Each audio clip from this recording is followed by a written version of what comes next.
సార్వత్రిక సమ్మె జయప్రదం చేయాలని కోరుతూ జరుగుతున్న నీతియాత్ర జయప్రదం చేయండి. 450 రూపాయలు రద్దు చేయాలి. ప్రభుత్వ రంగ సంస్థల ప్రైవేటీకరణ ఆపాలి. ఇల్లు వర్కర్ కనీస వేతనాలు 26,000 అమలు చేయాలి.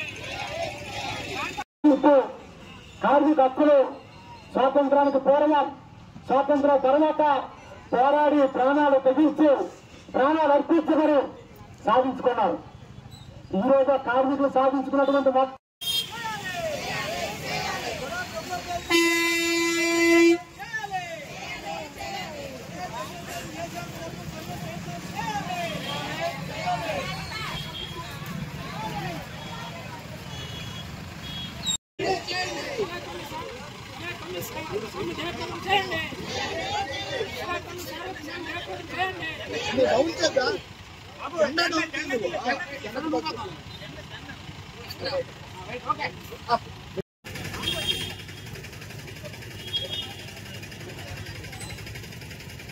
టైటిల్ లాగు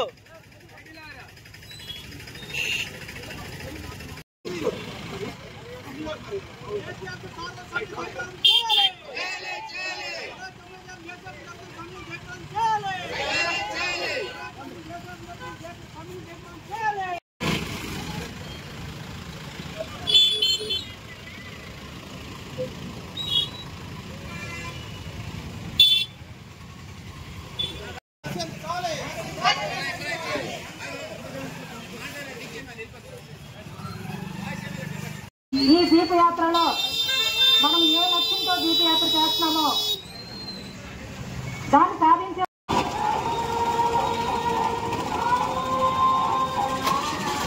దేశవ్యాప్త సమ్మెను జయప్రదం చేయండి.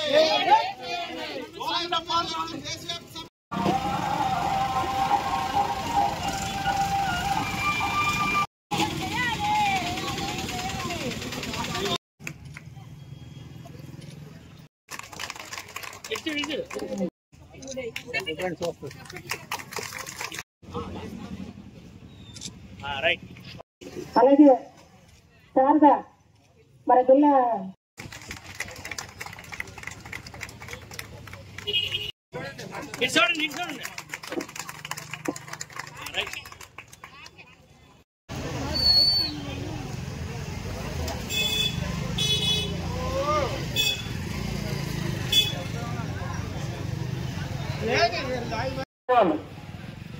ఇప్పుడు 8 గంటలు పనిచేశారు కదా, రోజుకి 12 గంటలు 15 గంటలు పని చేయాలని చెప్తున్నారు. ఒక పక్కనే వాళ్ళకి గిట్టుబాటు ధర లేదు, వాళ్ళు పండిన పంటలకు అవకాశం లేదు. కాబట్టి రైతాంగాన్ని ఆదుకోవాలనుకుంటే వాళ్ళకి కావాల్సినటువంటి ప్రాజెక్టు నిర్మాణం చేయాలి. వాళ్ళ పండిన పంటకి గిట్టుబాటు ధర కావాలని కూడా ఈ సమ్మెలో దేశవ్యాప్తంగా రైతాంగం పాల్గొంటుంది. పథకంలో పనిచేస్తున్నారు దేశం మొత్తం మీద. వాళ్ళందరికీ కూడా కనీసం సంవత్సరం 200 రోజులు పనిదినాలు కల్పించి 500 రూపాయలకు తక్కువ లేకుండా వేతనం కావాలని చెప్పేసి వేళ ఆ విధంగా కూడా ఈ సమ్మెలో దేశవ్యాప్తంగా ఉన్నటువంటి 12 కోట్ల మంది వ్యవసాయ కార్మికులు కూడా పాల్గొంటున్నారు. అలాగే సుమారు 35 కోట్ల మంది అసంఘటిత కార్మికులు ఉన్నారు. ఆటో, రిక్షా లేకుంటే హమాలీగా వీళ్ళెవరికి కూడా భద్రత లేదు. వీళ్ళందరినీ కూడా కార్మికులుగా గుర్తించి వాళ్ళందరికీ కూడా ఇవాళ ఇవ్వాలని చెప్పేసి సంక్షేమ పథకాలు అమలు చేయాలని చెప్పేసి ఈ సమ్మెలో డిమాండ్లుగా మనం పెట్టుకోవడం జరిగింది. మరి గిరిజన ప్రాంతం దేశం మొత్తం సుమారు 14 కోట్ల మంది గిరిజనులు ఉన్నారు. నాయకులు ఎంతమంది కూడా చాలా విషయాలు మాట్లాడతారు. అలాగే ఇప్పుడు ముందు సిఐటి నాయకులు గారు మాట్లాడారు, అలాగే గిరిజన సంఘం నాయకులు మాట్లాడారు. రైతు సంఘంగా అనేక విషయాలు, ముఖ్యంగా కార్మికులు నష్టపోతూ ఉన్నారు. అలాగే వ్యవసాయ కార్మికులు ఉపాధి పనికి వెళ్ళిన కానీ పొలాల్లో పనిచేసే వాళ్ళకి నష్టం జరుగుతూ ఉంది. వాళ్ళకు కూడా కూలీలు సరిగా లేవు. అలాగే రైతాంగానికి నీటి సౌకర్యం లేదు. పాలకొండ ప్రాంతంలో సుమారు 67,000 ఎకరాలకి థైలాండ్ అంతా ఉంది. ఈ ప్రాంతం అంతా నీరందుక కనీసం 20 ఏళ్లు బట్టి కష్టాలు పడుతూ ఉంటే కనీసం పట్టించుకునే నాయకుడు లేడు. అలాగే ఈ వ్యవసాయ కార్మికుల కూలీలు కూడా 200 రోజులు పనిదినాలు ఇవ్వాలంటే వ్యవసాయ కూలీలు ఉపాధి పనికి కూడా డబ్బులకు నిధులు తగ్గించేసి పనులు కూడా తగ్గించిస్తూ ఉన్నారు. అంటే రైతులు, వ్యవసాయ కార్మికులు, అలాగే అంగన్వాడీ ఆశీ సిఐటిలు, ఈ 3 వర్గాలు కలిపి ఇక్కడ ఉన్నటువంటి అందరూ కుటుంబాలు కూడా ఉన్నారు. వ్యవసాయం పనిచేసిన ఉన్నారు మీ కుటుంబంలో, ఉపాధి పనికి వెళ్ళే వాళ్ళు ఉన్నారు, అలాగే చిరు ఉద్యోగులుగా ఉన్నారు. ఇది కాకుండా ఈ సమ్మెకి జయప్రదం చేయడానికి మేము కోరుతుంది చుట్టుపక్కల కానీ, అలాగే చుట్టుపక్కల షాపుల వారు కానీ మీరు కూడా 9వ తేదీన జరిగేట కిల్లి బడ్డీలు కానీ, పెద్ద షాపులు కానీ, ఏ షాపులు అయినా సరే అందరూ కూడా సహకరించాలి. ఎందుకంటే ఆ షాపుల్లో పనిచేసే కార్మికులు రారు, తర్వాత మీకు కూడా నష్టం జరుగుతుందని నేను చెప్పదలుచుకున్నాను. ఎందుకంటే ఈ రోజు ట్రేడ్ మార్కెట్లు వచ్చిన తర్వాత వేలగట్ట పాలకొండ మొత్తం మీద ఒకే ఒక షాప్ ఉంటుంది. ఆ షాపులో ఎంత కొద్దిమంది హమాలీస్ ఉంటారు. ఆ ఒక్క షాప్ మార్కెట్ అలా చేస్తుంది. మీ షాపులన్నీ ఎగిరిపోతే బట్టల షాపులు లేవు, కిల్లి షాపులు లేవు, పాన్ షాపులు లేవు, కుడుకుడు ప్యాకెట్లు లేవు, చిరు వ్యాపారులు ఎవరు ఉండరు. ఇది ఎందుకంటే పార్వతీపురంలో సుమారు 3-4 మార్కెట్లు వచ్చాయి, అలాగే పాలకొండలు కూడా ఉన్నాయి. రానున్న రోజుల్లో మొత్తం మార్కెట్ అలా కూడా ఒకరి చేతులకు వస్తుంది. అలాగే రైతులు కూడా మొత్తం భూములన్నిటికీ నీరు లేక, కనీస మద్దతు ధరలు లేక రైతాంగాన్ని దూరం చేస్తూ ఉన్నారు. కాబట్టి మొత్తం ఈ ప్రాంతం అంతా కూడా ఒక టాటా వరకు, బిర్లా వరకు, అంబానీ వరకు భూములన్నీ కూడా దారాదత్తం చేయడానికి కూడా ప్రభుత్వం సిద్ధంగా ఉంది. ఈ రకంగా కూలి చేసేవాడు కూలి లేకుండా చేస్తూ ఉంది. అందరూ కలిసి బ్రిటిష్ కాలంలాగా బానిసల్లో బతకడానికి నరేంద్ర మోడీ ప్రభుత్వం కంకణం కట్టుకుంది. కాబట్టి రైతాంగం ఏ రకంగా అయితే సుమారు 710 రోజులు ధర్నాలు చేశారు. ధర్నాలు చేసి నరేంద్ర మోడీ తనకు నల్ల చట్టాలు, వ్యవసాయ చట్టాలు వెనక్కి తీసుకొచ్చారు. అదే రకంగా కార్మికులు, కర్షకులు, గ్రామీణ కార్మికులు ఏకమే మీ తాలూకా లేబర్ కోడ్లు కలిపి వెనక్కి తీసుకొచ్చిన ప్రయత్నం వరకు మీరు చేయాలి. నేను చెప్పదలుచుకున్న ట్రేడ్ యూనియన్లోనే ముందుంది. దేశంలో ఏ సమ్మె చేసినా, ఏ చట్టాలు వచ్చినా అవన్నీ వెనక్కి తీసుకోవాలంటే ఒక్క సిఐటికి అది ఉండదు. కానీ అటువంటిది సిఐటి ఈ రోజు వెనుకబడింది. రైతాంగం ముందుకు వచ్చి ఉద్యమాలు ముందుకెళ్తా ఉన్నాయి. సిఐటియు కానీ తలుచుకుంటే ఏ ప్రభుత్వాలని వెనక్కి వెళ్ళవలసిందే. కాబట్టి రైతాంగానికంటే ముఖ్యంగా మీరే ఉండాలి. ప్రతి గ్రామంలోనే మీ సంఘం బలంగా ఉంది. కాబట్టి మేము తప్పనిసరిగా ఐక్య ఉద్యమాలకు ప్రోత్సహించి మన వాళ్ళందరినీ కలుపుకొని వెళ్ళాలని చెప్పి తెలియజేసుకుంటూ ఈ అవకాశం ఇస్తుంటే కార్మిక సమ్మెకి రైతు సంఘంగా ఈ జిల్లాలో మా వంతు కృషి చేస్తామని చెప్పి తెలియజేసుకుంటూ సెలవు తీసుకుంటాను.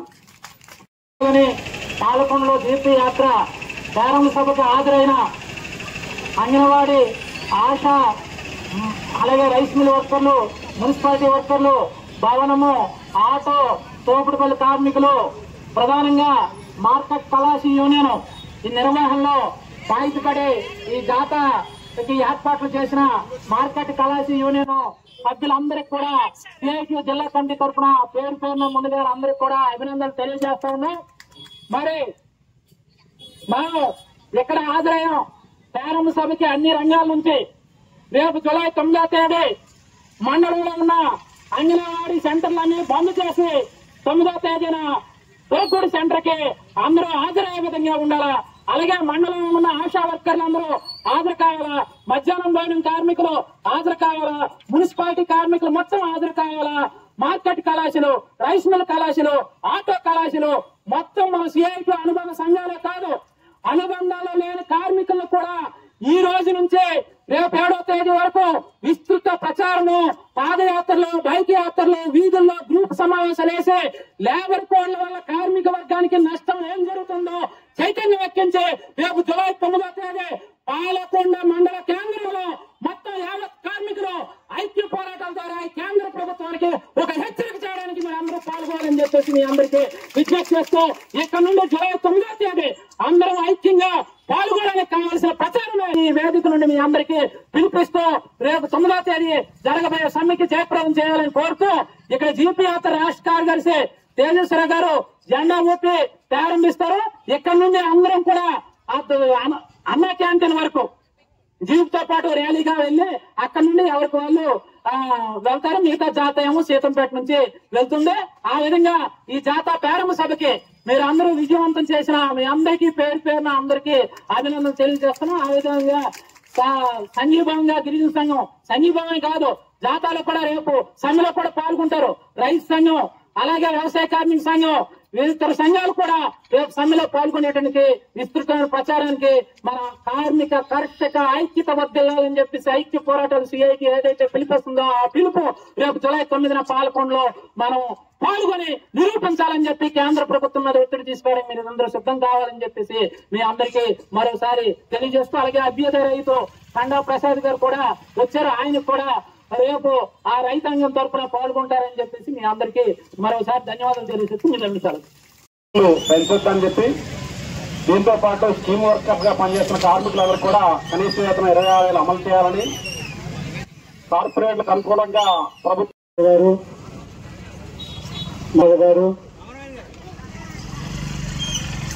గోప గారు, ఇందిరా గారు, గౌరీ, ఉమాప్రభ, వేదిక రాము పార్లమెంట్ లో చేసిన కార్మిక వ్యతిరేక 4 లేబర్ కోడ్లు రద్దు చేయాలని చెప్పి, 8 గంటల పనిదినం యథావిధిగా అమలు చేయాలని చెప్పి, స్కీమ్ వర్కర్స్ ఉన్న కార్మికులందరూ కూడా కనీస వేతనం 26,000 అమలు చేయాలని చెప్పి, స్వామినాథన్ కమిటీ సిఫార్సులు అమలు చేయాలని తదితర డిమాండ్ తో దేశవ్యాప్తంగా జూలై 9వ తేదీ జరుగుతున్న సమ్మెకి ప్రచార యాత్ర ఈ రోజు పాలకొండ మండల కేంద్రంలో ఈ రోజు నుండి 3 రోజుల పాటు పార్వతీపురం మన్యం జిల్లా కమిటీ ఆధ్వర్యంలో ఈ యాత్ర చేపట్టడం జరిగింది. ఈ రోజు కార్మిక వర్గం ఉరికంబాలెక్కి ప్రాణ త్యాగాలతో సాధించినటువంటి 8 గంటల పనిదినంతో సహా కార్మికులు పోరాడి సాధించినటువంటి 44 కార్మిక చట్టాలను కూడా కార్పొరేట్లకు అనుకూలంగా 4 లేబర్ కోడ్లుగా మార్చి ఆధునిక బాన్సులుగా కార్మికులు మార్చే ఈ లేబర్ కోడ్లు రద్దు చేయాలని చెప్పి, అలాగే విశాఖపట్నం స్టీల్ ప్లాంట్ తో సహా ప్రభుత్వ రంగ సంస్థల ప్రైవేటీకరణ ఆపాలని చెప్పి, అలాగే ఇప్పుడు ఏదైతే మన ఫిక్స్డ్ టర్మ్ ఎంప్లాయ్మెంట్ అనే పేరుతో పర్మనెంట్ స్థానంలో కాంట్రాక్ట్ అవుట్ సోర్సింగ్ కూడా ఎత్తేసి మొత్తం కార్మికుల్ని యూజ్ అండ్ త్రోగా మొత్తం బయటికి పంపించే ప్రయత్నాలు విరమించుకోవాలని చెప్పి, అలాగే రైతాంగం చేసిన పోరాట ఫలితంగా స్వామినాథన్ కమిటీ సిఫార్సులు అమలు చేస్తామని చెప్పి, రైతులు పండించిన పంటలకి గిట్టుబాటు ధర అమలు చేస్తామని చెప్పారు. దాన్ని కూడా అమలు చేయట్లేదు. అలాగే జాతీయ గ్రామీణ ఉపాధి హామీ పథకాన్ని 200 రోజులకు పెంచి రోజుకు 600 రూపాయల వేతనం చెల్లించాలని తదితర డిమాండ్లతో మొత్తం కేంద్ర కార్మిక సంఘాలు, అలాగే కేంద్ర ప్రభుత్వ ఫెడరేషన్లు, రాష్ట్ర ప్రభుత్వ ఉద్యోగులతో సహా అన్ని సంఘాలు కూడా ఇప్పటికే జూలై 9 సమ్మె పిలుపునిచ్చాయి.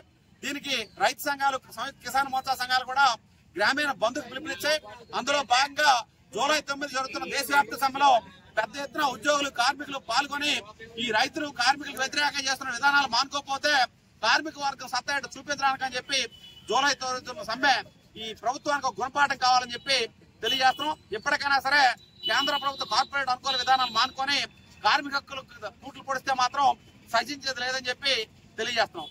పి తేజస్వరావు, సిఐటి రాష్ట్ర కార్యదర్శి.